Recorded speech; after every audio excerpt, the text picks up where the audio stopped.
that's that. I'm just going to check these questions. So, as I said, I think it's Sienna. Sorry if I'm not saying your name. Sienna, I think it is. She asked if there was, well, what the steps are to getting a mortgage. So, if I remember correctly, we had several meetings with a mortgage advisor at the bank. Here you have to give your financial situation, so what you earn, blah blah blah. You have to give them pay slips, obviously passports and stuff like that to prove who you are, and then they do some sort of like credit checks and they see if you've got any like debt or anything like that. And obviously if that comes back fine, they'll basically give you an offer in principle, a mortgage in principle. So this is a bit of paper that says we are willing to lend this person X amount. So our mortgage in principle was actually, I think, 135,000 or 135,200 and whatever. So it was quite a large amount of money. And this meant that when we went to go to people to view people's houses, we went to real estate or anyone like that, we say we've got our mortgage in principle, meaning that the bank is going to lend us some money, or they're happy to lend us this amount of money. Can we see this house? And that's sort of how it works. A lot of real estates will not accept you to view houses without your mortgage in principle, simply because you could be just wasting their time just to have a nosy at somebody's house. That's the basic bottom line. So we got our mortgage in principle, we went looking at houses. We didn't actually view many houses, I won't go into that anyways too much, but we went viewing houses. Now, one house that we were so set on, we looked at hundreds online, and I mean hundreds. So when you go on your Rightmove, Lime, I don't know, all them property websites, we was looking at listings. You can change your bracket to see your price range, you can change your area so you know what location you want to be in. And we looked at loads of different houses on there, looked at the pictures, and there was one that we saw that we was like completely set on, and it wasn't this house. And we actually thought that was going to be the house that was going to go by. We went to view it, and it was a dud. It was nothing like the pictures. The pictures were extremely edited, so everything looked bright. The walls didn't look like they had the cracks and they didn't need repainting. And it was tiny, and it had a damp in one corner. The floorboards were like this. It was subsiding. It was just wrong. But the pictures that was on the internet was so amazing. So that's one thing I will say to you. Do not fall for the pictures on the internet. Do not believe that they are all exactly perfect. And make sure you have more than one viewing at each house. Well, the ones that you're interested in. So we came to this house the day that we saw that house actually as well. And we were already like quite, I don't know, a bit like gloomy, I suppose, because we were so set on the house and it was nothing like what we thought. So we was obviously had low expectations for this house. We come in and it was just right. It was so right in so many places. I think we viewed this house 3 times. The first time I went with just my partner, we decided that we didn't want any family members to come with us. We didn't want any friends or any family or nothing like that. We just wanted us. So it meant that nobody would influence our opinion on the properties. And then when we decided that we liked this property, the second time, I don't know if we came, I think we brought family the second time and the third time as well, just before we put our offer in. Just because obviously they have experience with buying houses, so they might see something that we didn't see. But the initial reason we didn't was so that we could make our minds up without anybody pushing us, like saying, yes, this is the perfect house, or no, don't buy this house. It just meant that we could give ourselves a chance to see if we liked it rather than be influenced by other people. I'm so lost at where I am. There's so many things to say. So yeah, we viewed the house. Obviously on the third time we went home, we rang them within 10 minutes because the estate agents were closing pretty close to when we left this house on the third viewing. And we had been told that there was one other person viewing. It was a person family member that was viewing the house, that really liked the house. They were viewing it for somebody else who lived down south, who couldn't view the house themselves, but they were thinking that he was going to put an offer in, blah, blah, blah. So we basically had a competition, and that's initially why we just said we're going to put in right price, that's what we're happy with, go, go, go. And as I say, that went well, all got accepted, then the valuation came back, boom, we had to go under.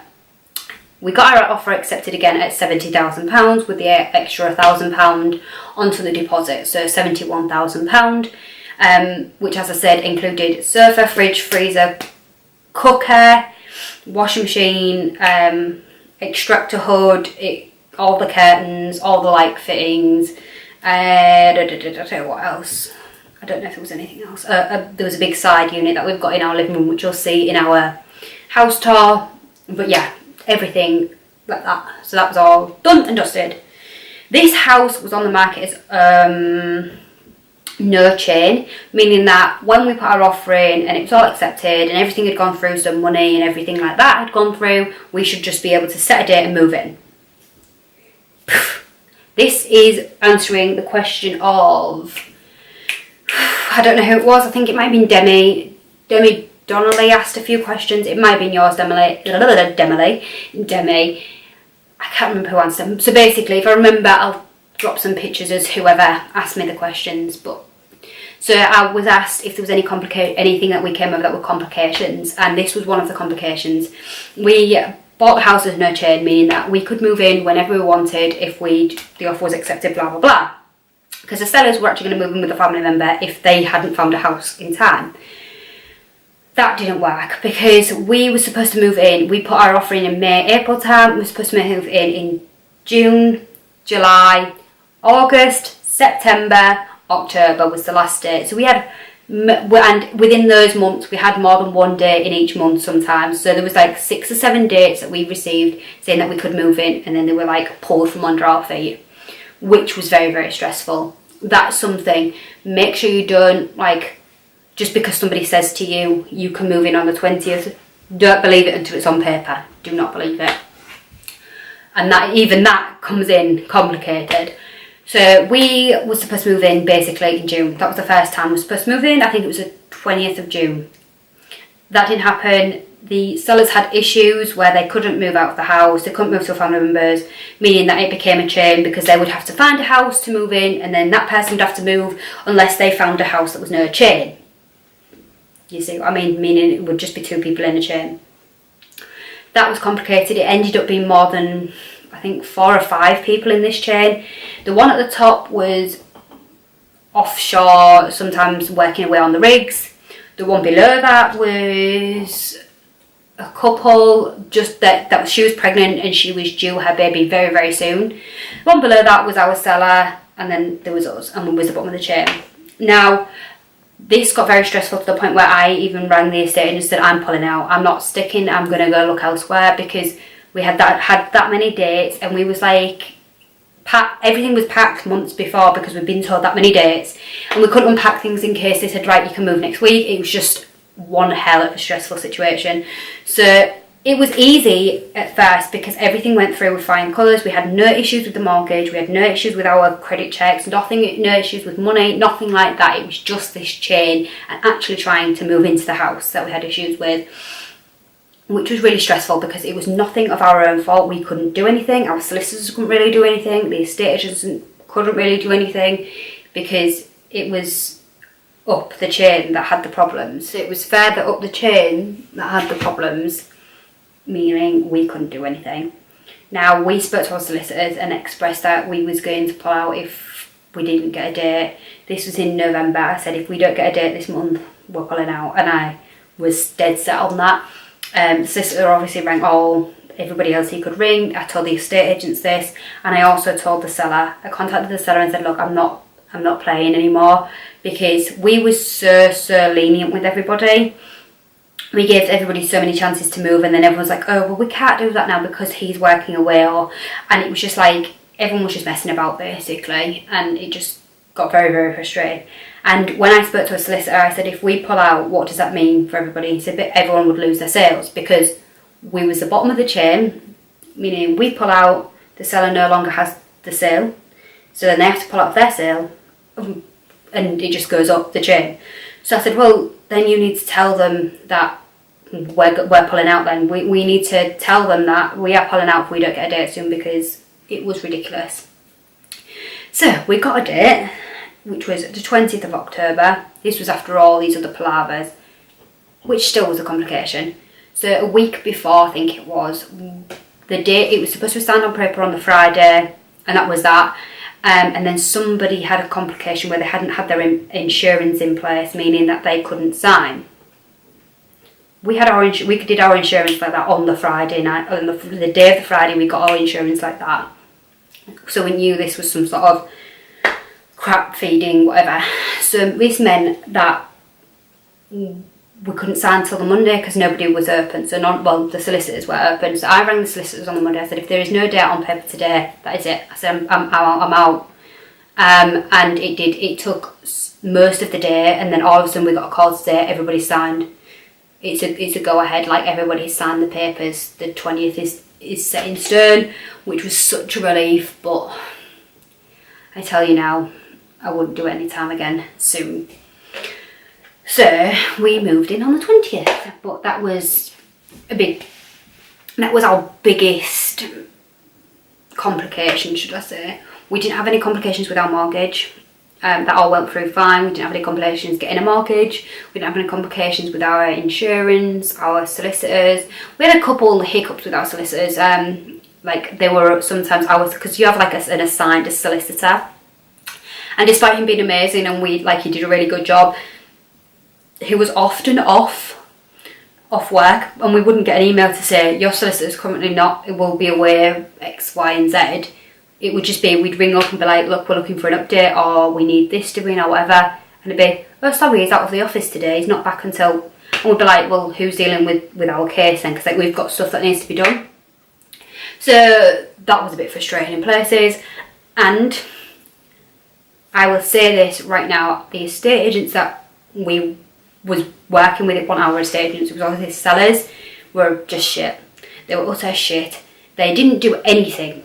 I don't know why they're even there. Like, these sellers could have saved themselves so much money if they just sold privately to us between the bank.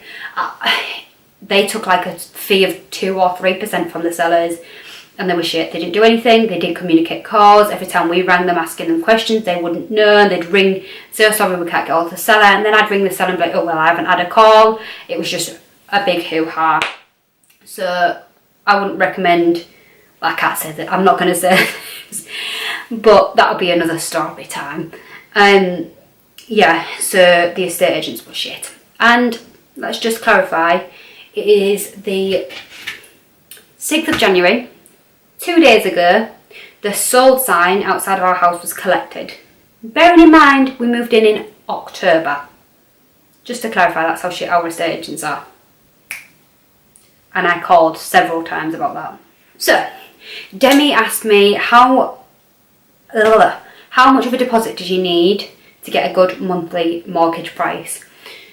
So, with our mortgage, we pay £389 per month. That's not much really. I've seen properties that are smaller, I've seen flats that are more expensive for rent than this, and so that's quite a good price, and it's for 24 years. However, we can pay 10% more on our mortgage every year. So, say if our mortgage is now £70,000, we can pay £7,000 extra this year on our mortgage. So then, when it's knocked down, say it's got to 68, we'd then be able to that year that it's on 68,000, we'd be able to pay 6,800. So it's 10% of whatever the mortgage is at that current moment for that year. You can pay 10% extra on. So we can do that, meaning that we will be able to cut the mortgage a lot shorter in places. So that's what we're planning to do. That is something I'd recommend. So you don't have to, 24 years is not definite. It means that we can chop and change, we can pay a bit extra, meaning knocking years off, which is what we've been recommended to do, which is what we're aiming to do. So As I say, it's £389 per month for our mortgage, which I don't think is too bad. We set a limit and said we didn't want to be paying over £400 per month for our mortgage, just because we wanted to be able to still go out for tea, meet friends, still do stuff. We did it so that it was a comfortable amount. Now, I'm only working part-time and my partner works full-time, but his wage is due to go up again soon. So that means he'll have more money than what we was. So it means he'll be any more than what he was when we got our mortgage offer accepted, meaning that he'll have more money to use basically. So we will hopefully pay a bit extra off then, and we'll be able to do the same but we're paying a bit of a higher price, if you get what I mean. So for that question, I'd say it will depend on how much your house is. So our house was £70,000, that's our mortgage. £389 per month for 24 years. That's the price. So if you go for a higher priced house, so if you go for like £100,000, your mortgage, like if you pay 389 like us, you will be doing your mortgage for 30 odd years. Blah blah blah blah blah, basically. So guys, as I said in my last video, I've had to cut this bit into 2 parts. Well, it's now going to be in 3 parts, I think, or maybe 4 parts. So stay tuned for the next part and I'll link it down below so you can check it out. Thanks for watching.